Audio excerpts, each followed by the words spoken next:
Vamos entrar no nosso momento de reflexão, vai ser uma breve reflexão, a gente está expondo, né, o Salmo 2, e a gente vai falar sobre verdade, né? Se existe a verdade, se não existe, né? E vou dar algumas aplicações disso na nossa vida, né? E uma aplicação no final, então fica até o final, de uma realidade bem atual que estamos vivendo, tá bom? Semana que vem eu quero falar sobre depravação total, né?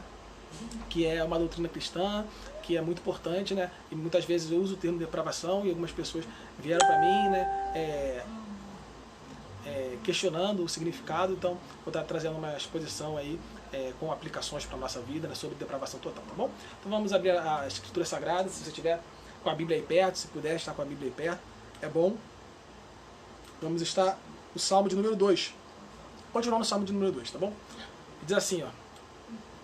Porque se amotinam os gentios e os povos imaginam coisas vãs. Os reis da terra se levantam e os governos consultam juntamente contra o Senhor e contra o seu ungido, dizendo: rompamos as suas ataduras e sacudamos de nós as suas cordas. Aquele que habita nos céus se rirá, o Senhor zombará deles. Então lhes falará na sua ira e no seu furor os turbará. Eu, porém, ungi o meu rei sobre o meu santo monte de Sião. Proclamarei o decreto: o Senhor me disse: tu és meu filho, eu hoje te gerei. Pede-me e eu te darei os gentios por herança e os fins da terra por tua possessão. Tu os esmigalharás com uma vara de ferro, tu os despedaçarás como um vaso de oleiro. Agora, pois, ó reis, sede prudentes, deixai-vos instruir juízes da terra. Servi ao Senhor com temor e alegrai-vos com tremor. Beijai o filho, para que não se ire e pereçais no caminho, quando em breve se acender a sua ira. Bem-aventurados todos aqueles que nele confiam. Então, Salmo 2, de 1 a 12. Já fiz umas 3 exposições, se eu não me engano, em Salmo 2, essa já é a quarta, se eu não me engano. Se você perdeu alguma, você pode estar retomando, né, na nossa página do YouTube, tá todas as exposições lá, tá bom? Que a gente trabalhou até agora, né? E a gente vai continuar, a gente parou em Salmo 2, número 3, né? Que diz assim: rompamos as suas ataduras e sacudamos de nós as suas cordas. Por quê, né? Porque a gente percebeu, né, que essa alegação que os homens que se rebelaram contra Deus, eu já expliquei isso em outras exposições anteriores, eles levantam, é uma acusação muito séria e atual, eles estão dizendo que a fé teísta, a fé em Deus, ela na verdade nos aprisiona, né? E a gente viu também na semana passada, na semana retrasada, semana passada eu não pude expor, né? Até peço desculpas, falei que ia trabalhar esse tema na semana passada, mas meu tio faleceu, né? O pastor, acho que avisou, né? E eu fui no sepultamento dele, enfim, não teve como mesmo eu estar com os irmãos semana passada, infelizmente, né? Mas a gente está voltando aí a toda aí para expor a palavra de Deus agora com os irmãos, tá bom? Então, a gente viu, né, na semana retrasada, né, que essa era uma realidade muito atual, né? Até falei, né, que muitas pessoas, né, deixam de querer conhecer o cristianismo ou querer se tornar um cristão, né, porque eles entendem, eles acreditam que se tornar um cristão vai, na verdade, o aprisionar, né? E eu falei que isso era a consequência, né, de uma filosofia, né, que permeia o mundo, né, e que a gente acaba consumindo ela. Por quê? Porque a gente vê novela, a gente vê filme, a gente vê tudo isso, né, tem uma filosofia por trás, tem lições que querem que as pessoas que produziram esse filme, essa novela, querem nos passar, formas de ver a vida que eles querem nos passar. E a gente está consumindo isso, e isso está entrando em nós mesmo sem percebermos. Então essa visão que eu falei é a visão niilista, né? A visão de que o mundo não faz sentido, nada faz sentido, né? E eu falei que ainda que você não acredite, né, que as coisas não façam sentido, que a gente entenda que as coisas fazem sentido, que existe um Criador que criou todas as coisas, né, e que nos dá propósito de vida, ainda que a gente entenda isso, muitas vezes vivemos como se isso não fosse verdade, né? Eu até falei dos cristãos ateus, né? Pessoas que se dizem cristãs, que estão até muitas vezes na igreja com a gente, mas que agem como se fossem ateus, né? Agem como se Deus não existisse, né? Eu convidei você a não ficar pensando muito nas pessoas ao nosso redor, que a gente tende logo a apontar os nossos dedos a pessoas. Eu conheço pessoas que vivem assim, mas eu convidei vocês a se autoanalisarem, né? Se vocês não têm vivido como um cristão ateu, né? Vivido como falado, né? Se declarado cristão, mas na prática vivendo, tomando atitudes como se Deus não existisse, né? Tomando atitudes como se nada tivesse sentido, né? Como niilista. E eu falei que isso pode ser, né, consequência, né, do consumismo das coisas, da mídia, né, das coisas da mídia desse mundo, né? De repente você está vendo muito filme, muita novela, sem um preparo, né, seu fundamento forte, né, da cosmovisão cristã, e não está te permitindo criticar aquela obra, aquilo que você está vendo, e você está acabando consumindo ali sem a defesa necessária para estar entendendo, né, as coisas erradas que tem ali. Então, se você não entende as coisas erradas que tem ali, você acaba consumindo, né? Eu expliquei melhor, né? Eu estou fazendo só um breve resumo na última reflexão, né? Que está no nosso canal no YouTube, se você não viu, né? E hoje eu falei, né, de que ia começar a falar sobre algumas consequências, né, dessa visão nihilista da vida, né? Essa visão de que nada faz sentido. E uma das consequências, né, as consequências lógicas, né, do nihilismo é achar que não existe verdade, que a verdade absoluta não existe, né? O que existe é, na verdade, uma pluralidade de opiniões, né? A verdade é, na verdade, subjetiva, cada um tem a sua, né? E é um discurso muito elegante, né, que a gente vê politicamente correto, né? Que a gente vê comumente aí no nosso dia a dia, cada um tem a sua verdade, então vamos respeitar as verdades alheias. Esse é o discurso que se passa, mas está equivocado, né? A gente não precisa aceitar esse tipo de discurso para respeitar as opiniões alheias. Isso é muito importante. A gente vai entender aí por que a verdade existe e qual aplicação tem, né, na nossa vida. A gente entender, a gente ser o povo, né, que acredita na verdade e que zela pela verdade, tá bom? Então é sobre isso que a gente vai falar, né? Então a alegação que a gente vai trabalhar hoje é que não há verdade absoluta, que eles vão dizer, né? Então eles tentam negar tudo que é transcendental. O que é transcendental? Tudo que está além das coisas desse mundo. Então eles tentam negar tudo que está além das coisas desse mundo. Tudo que existe é a natureza, tudo que existe são as coisas da natureza, né? O naturalismo, o materialismo, né? Então eles, inclusive, vão tentar negar uma verdade que está além desse mundo, uma verdade que é transcendental, né? Que é o que a gente acredita, né? A verdade que é transcendental, por quê? Porque Deus, ele vai além desse mundo, né? Então, a gente chama essa era que a gente está vivendo, essa época que a gente está vivendo, de pós-modernismo, tá? Não se assustem com o nome, eu vou explicar tudo direitinho, tá? E é bom que enriquece o vocabulário de vocês. Pós-modernismo é a era que a gente está vivendo. E essa era também vai ser conhecida por alguns como uma era da pós-verdade, né? Francis Schaeffer, que é um autor muito famoso, teólogo muito famoso, né? Ele escreveu um livro chamado A Morte da Razão, né? Ou seja, nesse livro ele vai falar sobre a questão do pós-modernismo e ele vai defender que a razão morreu, né? Não nos baseamos mais, não temos mais como um valor, né, a racionalidade como uma busca por conhecimento legítimo, né? A gente não entende mais a razão como uma fonte segura de conhecimento verdadeiro, né? Esse que é o homem pós-moderno, né? Ele rejeita os valores modernos iluministas, né? O que é os valores modernos iluministas? Primeiro, a gente teve a igreja na Idade Média, né, que assumiu, né, e as pessoas se frustraram com a igreja, né? Entenderam que a igreja ali não foi capaz de explicar a realidade que estava acontecendo. Eles se frustraram. Então, teve a época do iluminismo, né? Que exatamente, né, a Idade Média foi conhecida como a Idade das Trevas, então o iluminismo, né? Se acendeu a luz, né? Encontramos a luz. Então essa é a ideia do iluminismo. A era que vem, bem resumidamente, né, a era que vem após a Idade Média. E eles acreditavam, né, os valores iluministas era a objetividade, né? Então eles acreditavam que a razão era a principal fonte de conhecimento, né? Então a gente vai ver aí racionalistas fortes aí no iluminismo, ou seja, as pessoas que buscavam a verdade e achavam que a verdade podia ser encontrada na razão. Só que imagina o que aconteceu, né? Eles acreditavam que agora o lugar que a gente poderia encontrar a verdade absoluta era na razão. Só que o que acontece?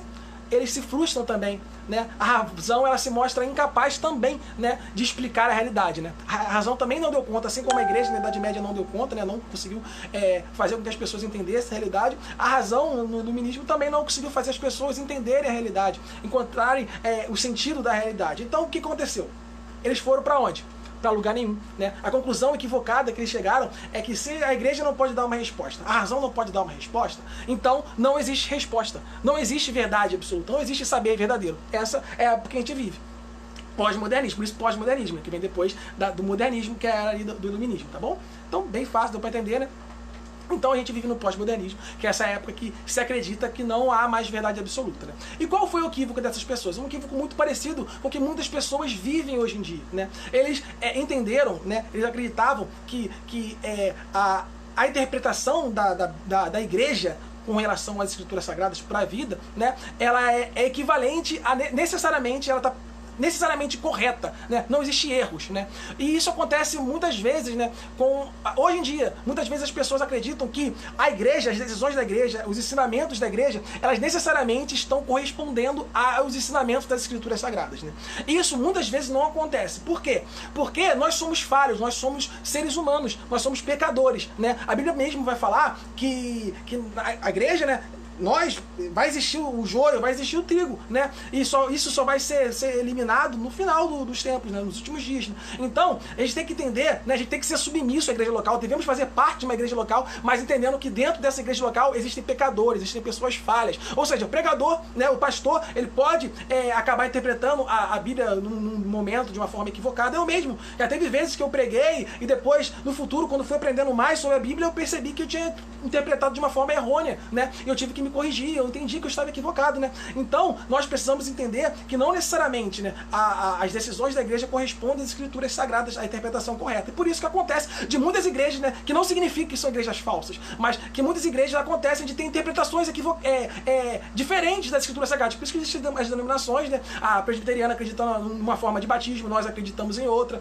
né? Isso não significa que eles não são de Deus ou que nós não somos uma igreja verdadeira, né? Significa que nós temos interpretações, um tem interpretação correta e outra igreja tem uma interpretação equivocada. Nós acreditamos que a nossa interpretação é a correta, mas a gente pode estar errado, né? Assim como eles podem estar errado também. Então, a gente não sabe, né? Por que isso acontece? Porque nós somos falhos, né? Então a gente tem que entender, muitas vezes acontece pessoas, né, que se frustram com a igreja e acaba se frustrando com Deus, né? Porque entende que Deus e igreja são... que a vontade da igreja, né, necessariamente, as decisões da igreja necessariamente correspondem, né, às decisões que a Bíblia manda a gente ter, né? Muitas vezes isso não acontece. Então a gente tem que ter cuidado, né? E qual é a implicação disso? Qual é a consequência disso acontecer? A gente já vai conversar sobre isso, né? Mas uma das coisas é que apesar da igreja não conseguir, né, ou as pessoas não conseguirem entender a realidade a partir da igreja dominando lá na Idade Média, né, isso não significa que Deus não tem resposta. A igreja pode não ter a resposta para todas as coisas, mas Deus tem a resposta para todas as coisas. E isso é um equívoco que as pessoas tiveram e não conseguem enxergar isso hoje, né?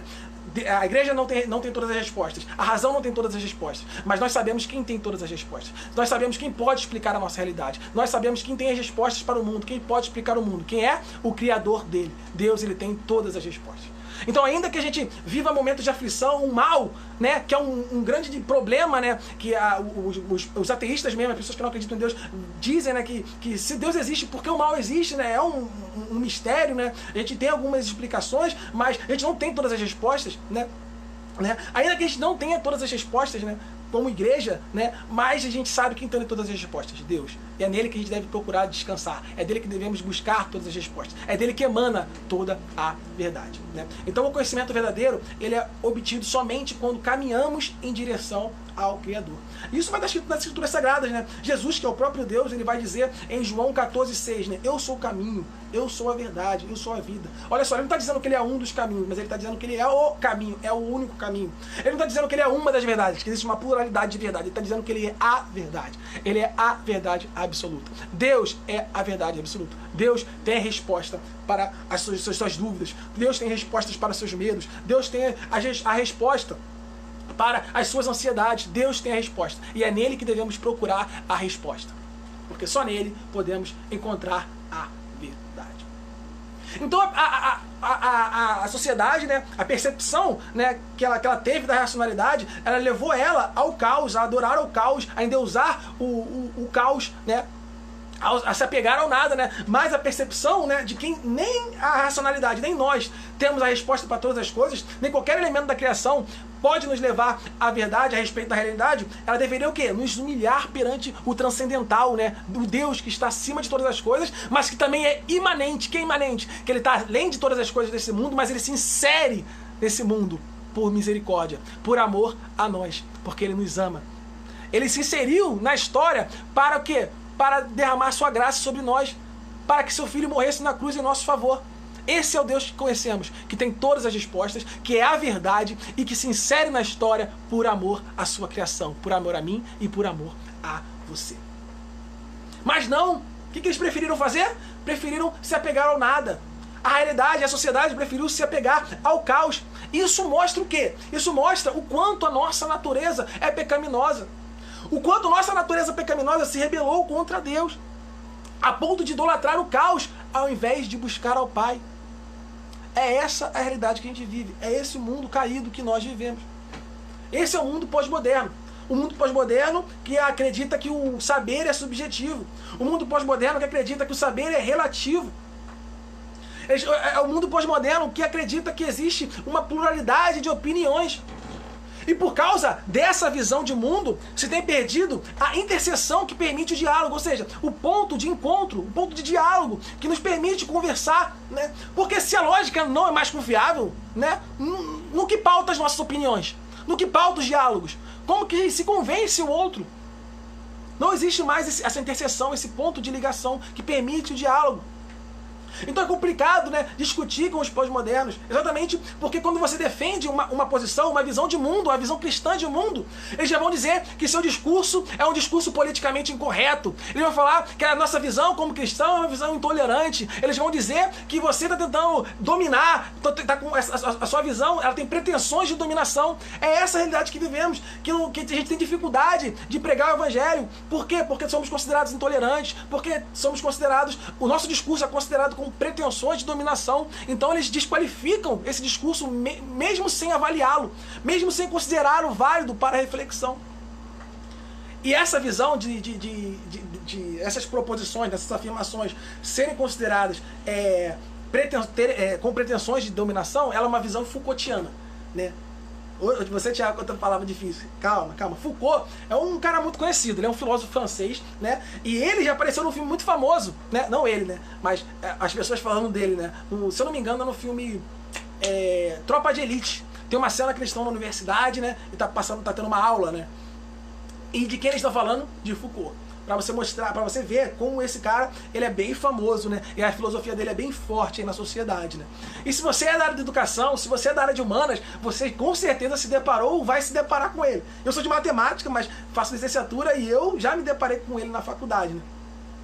Então ele é extremamente propagado a visão de Foucault, né? E o que ele diz? Olha o que o Foucault diz. Ele vai dizer que a verdade é algo deste mundo. Olha só, ele está falando que a verdade não é transcendental, mas a verdade é algo deste mundo. Só se produz por múltiplas formas de restrição, a incluir os efeitos habituais do poder. O que ele está dizendo? Que a verdade não é transcendental, ou seja, a verdade é subjetiva, cada um tem a sua, e todas as alegações de verdade, quando você declara uma verdade, o que você está dizendo? O que significa isso? São exercício de poder. Ele vai dizer que todas as alegações de verdade são um exercício de poder. Olha só que complicado que fica a nossa situação, né? Só qual é o problema dessa visão? O problema é que essa visão, essa afirmação, ela também é uma alegação de verdade. Logo, essa visão também seria um exercício de poder, né? Então, da mesma forma, quando os pós-modernos dizem que não há verdade absoluta, eles estão acreditando que essa afirmação é uma verdade absoluta. Um amigo meu até brincou no meu Face, né, quando eu questionei, né, fiz uma brincadeira, né, botei lá no meu feed de notícias. Existe verdade absoluta?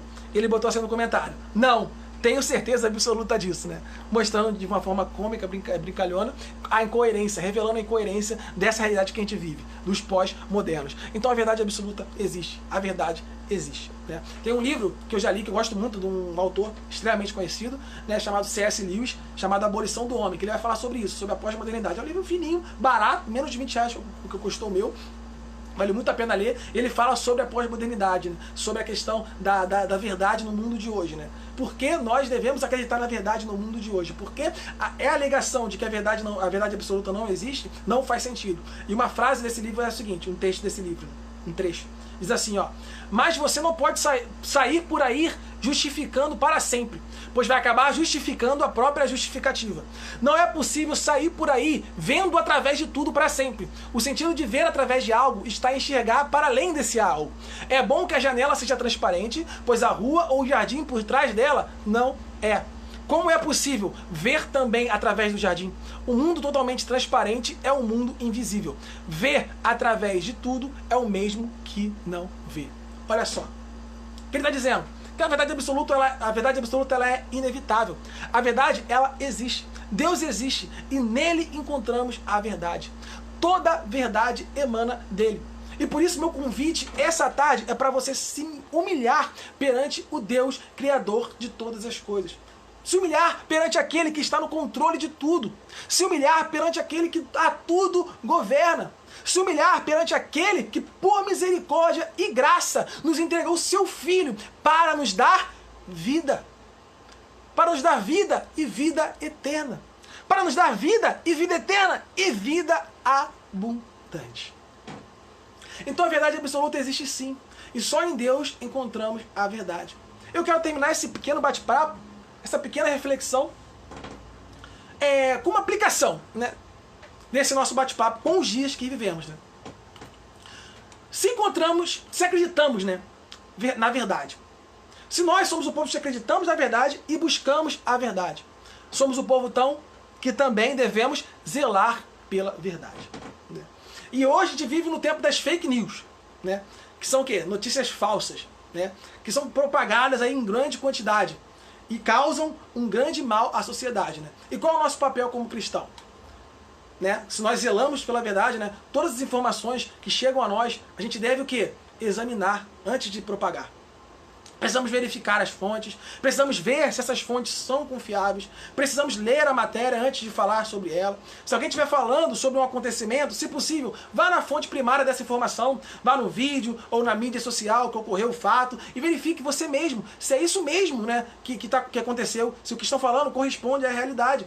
Vá você mesmo verificar isso. Precisamos zelar pela verdade, porque somos o povo da verdade, o povo que acredita na verdade. Isso também acontece em nossas igrejas. A gente prega tanto as boas novas, né? Mas tem aparecido muitos pregadores pregando as novas falsas, né? As fake news, né? Piada bilíngue pra você. Mas brincadeira à parte, a gente vê pregadores hoje que têm distorcido as escrituras sagradas a seu bel prazer. Eles decidem o que vão falar, depois pegam trechos na Bíblia e colocam ali no meio da mensagem para falar que a palavra dele corresponde às escrituras sagradas. Mas eles estão ali desobedecendo as regras de interpretação. Eles estão tirando ali textos de contextos. Muitos pregadores que relatam experiências místicas para se colocar como autoridade espiritual, para você escutar ele como se fosse necessariamente a voz de Deus, para que você escute ele como se fosse a própria Bíblia falando ali. Mas o que a gente deve fazer? Zelar pela verdade. De que forma?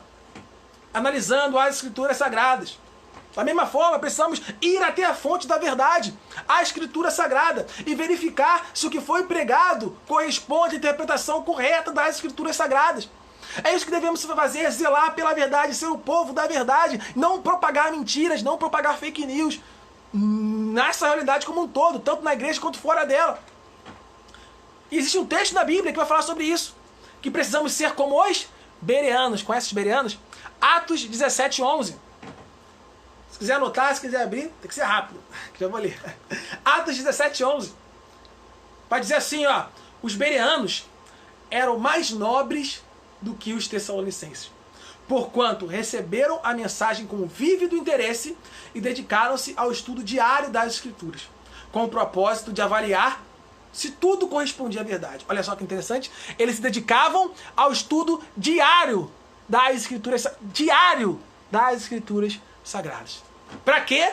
Para que ele possa, que eles tenham condições de avaliar se tudo que era pregado correspondia à verdade. Devemos ser como bereanos. A palavra de hoje é que a gente deve buscar a verdade em Deus. Devemos ser o povo da verdade. Devemos zelar pela verdade. E devemos pregar a verdade absoluta, que transcende essa realidade, está além dessa realidade. Deus Todo-Poderoso. O parâmetro absoluto de todas as coisas. Amém? Amém?